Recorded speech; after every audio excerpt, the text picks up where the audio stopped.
Ruling party से ताल्लुक़ रखते हैं। भारत सरकार ने कोई योजना बनाई, महीने भर से ज़्यादा का वक्त बीत गया है, हम कोई अल्टरनेटिव अरेंजमेंट कर पाए या अभी हम इंतज़ार में हैं कि स्ट्रेट ऑफ हार्मूज खुलेगा और हमें सप्लाई मिलेगी? देखिए ब्रिजेश जी, भारत सरकार हर वो प्रयास कर रही है जिससे देश में किसी भी तरह की कोई दिक्कत पैदा ना हो, और इसका सबसे बड़ा उदाहरण है कि आज देश में सारी चीज़ें यथावत चल रही हैं। कुछ कठिनाइयों के बावजूद भी हम जनता तक तेल हो, गैस हो, उसको यथावत पहुंचा रहे हैं। और इस बात का जिन लोगों ने पिछले दिनों झूठा नैरेटिव फैलाने का कोशिश किया, पेट्रोल पंपों पर अपने लोगों को भेजकर प्रायोजित तरीके से उसको दिखाने का काम किया, उनके नैरेटिव का भी खंडन हो रहा है। आज कांग्रेस पार्टी के ही नेता कमलनाथ ने कहा है, उनका बयान है, आज आप सुन लीजिए, कि देश में पेट्रोल गैस की कोई कीमत नहीं है। आनंद शर्मा जी ने बयान दिया, और क्या बयान दिया है कि भारत ने बहुत ही समझदारी से कूटनीतिक प्रयासों के जरिए समझदारी के साथ इस पूरे मैटर को डील किया है, और साथ साथ राहुल गांधी के सरेंडर वाले बयान पर भी उन्होंने आपत्ति जताई है।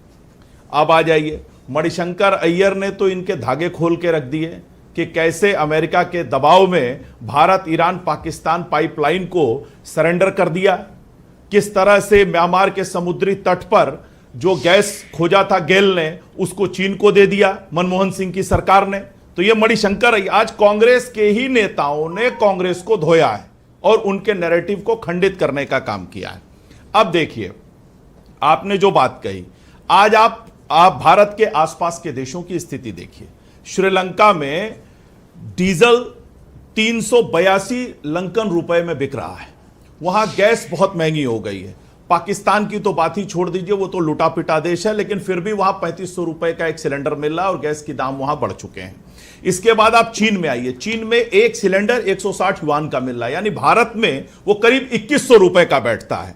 और अमेरिका में जो तेल का बहुत बड़ा सप्लायर है, नेचुरल गैस का बड़ा सप्लायर है, वहां भी गैसोलीन और बाकी जो पेट्रोलियम प्रोडक्ट है उनमें 20% का इजाफा हुआ है। लेकिन भारत में अभी तक हमने स्थिति को नियंत्रण में रखा है और किसी को भी कोई दिक्कत नहीं होने दी गई है।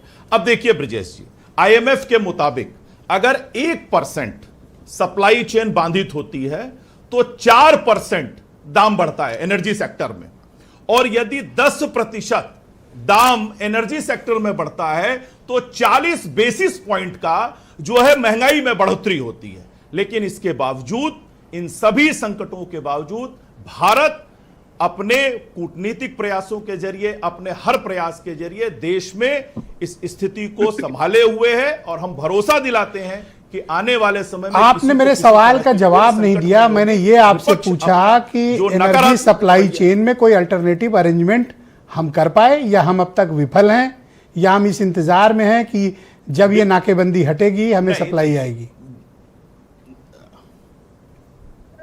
ब्रिजेश जी, आप ये बताइए, कहीं कोई दिक्कत हो रही है? आप भी गाड़ी लेके चलते हैं, अगर आपको पेट्रोल भराने में कोई दिक्कत हो रही है, डीजल भराने में कोई दिक्कत हो रही है, लखनऊ से लेकर देश भर में लोग PNG पाइपलाइन यूज कर रहे हैं, CNG जहां, अरे आप क्या बात कर रहे हैं? लोगों को तकरीबन महीने भर से गैस सिलेंडर की आफत है, लंबी लाइनें लगी हैं, लोग परेशान है, बेहाल हैं। सर, आप कह रहे हैं कि कहां परेशानी है? सर, अरे आपको परेशानी नहीं है, बाकी आम जनता परेशान है। मैंने पहले ही कह दिया। अरे सुन लीजिए सर, मैंने पहले ही आपसे कहा कि LPG का जो संकट आया था, सरकार ने लगातार प्रोडक्शन बढ़ाकर आयात करके उसको हल करने का काम किया है। उसके लिए एक नियमावली बनी है कि इस अवधि में आपको सिलेंडर मिलेगा, और लोगों को मिल रहा है। बहुत शुक्रिया। मैं डिबेट के दूसरे चरण में आपके बाकी विचारों को सम्मान पूर्वक स्थान दूंगा। एक चीज और समझिए सर जी, कहा हम 27 देशों के साथ हम ऑयल और एनर्जी सेक्टर में डील करते थे, आज वो संख्या बढ़कर 41 हो गई। 3 बार पूछ चुका हूं, एक भी नहीं बता पाए हो कि अल्टरनेट क्या अरेंजमेंट किए हो आप। बहुत शुक्रिया आपका।